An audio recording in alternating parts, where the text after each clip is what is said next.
Assalamualaikum warahmatullahi wabarakatuh. Halo teman-teman semuanya, apa kabar hari ini? Semoga kalian masih tetap sehat dan selalu semangat walaupun mungkin masih ada yang kesulitan menghadapi permasalahan hidup ini. Saya doakan segala permasalahan yang kalian hadapi cepat diselesaikan oleh Allah Subhanahu wa taala.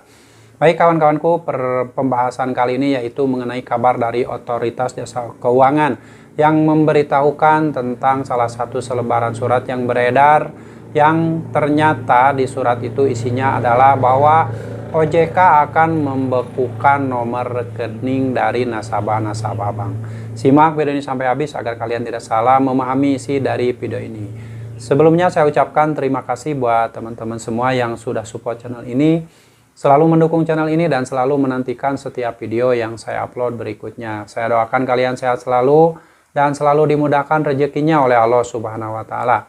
Baik, pembahasan kali ini yaitu mengenai kabar dari Otoritas Jasa Keuangan yang mengumumkan bahwa pernah menemukan ada selebaran surat yang beredar yang menyatakan bahwa OJK akan membekukan rekening dari nasabah-nasabah bank.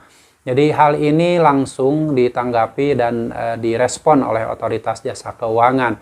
Buat teman-teman yang saat ini menjadi nasabah bank konvensional atau nasabah bank manapun, yang mungkin tiba-tiba mendapatkan chat WA atau mendapatkan kabar, melihat selebaran pengumuman yang menyatakan bahwa Otoritas Jasa Keuangan akan membekukan rekening pribadi dari nasabah bank.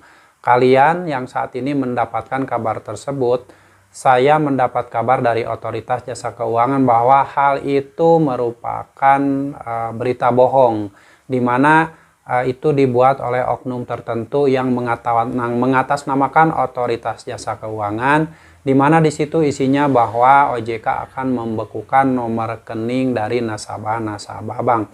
Jadi buat teman-teman semuanya yang saat ini menjadi nasabah bank dan mendapatkan kabar atau chat WA seperti itu, sebaiknya jangan direspon dan kalian bisa abaikan atau blokir saja chat WA tersebut, karena itu tidak ada hubungannya dengan himbauan dari Otoritas Jasa Keuangan, dan OJK tidak pernah memberikan statement bahwa OJK akan membekukan nomor rekening dari nasabah-nasabah bank, baik itu nasabah bank konvensional ataupun bank lainnya.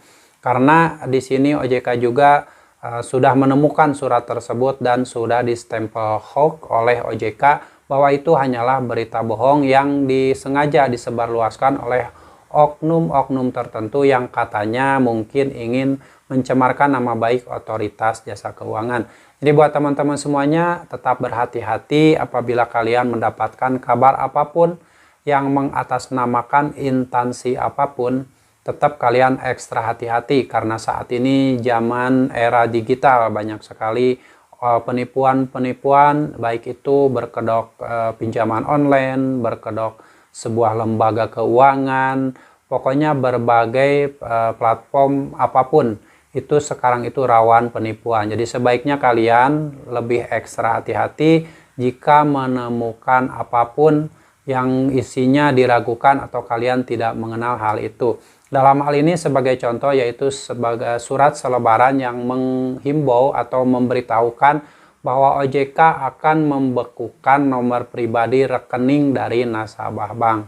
Hal ini sudah dikonfirmasi oleh OJK bahwa berita tersebut adalah bohong dan OJK tidak pernah memberikan statement atau memberikan pengumuman bahwa akan membekukan nomor rekening dari nasabah-nasabah bank tersebut. Oke, semoga sharing ini bermanfaat dan kalian tetap semangat. Yang saat ini sedang kesulitan ekonomi, semoga segera dibukakan rezeki oleh Allah Subhanahu wa taala. Dan buat teman-teman semuanya yang belum pernah mengenal yang namanya pinjaman online, saya selalu menyarankan jangan pernah menyentuh yang namanya pinjaman online, jangan pernah pinjam uang di pinjaman online, karena hal ini akan sangat berbahaya sekali apabila kalian belum paham betul aturan-aturan dan perjanjian hutang piutang yang ada di pinjaman online. Ini akan menjebak kalian ke sebuah lingkaran hutang yang tidak akan mungkin terlunasi apabila terjadi sampai gali lubang tutup lubang di pinjaman online. Semoga sharing ini bermanfaat dan menjadi motivasi buat teman-teman semuanya yang saat ini sedang kesulitan karena ada yang telat bayar atau ada yang gagal bayar di aplikasi pinjaman online. Dan sampai jumpa lagi di video saya selanjutnya. Wassalamualaikum warahmatullahi wabarakatuh.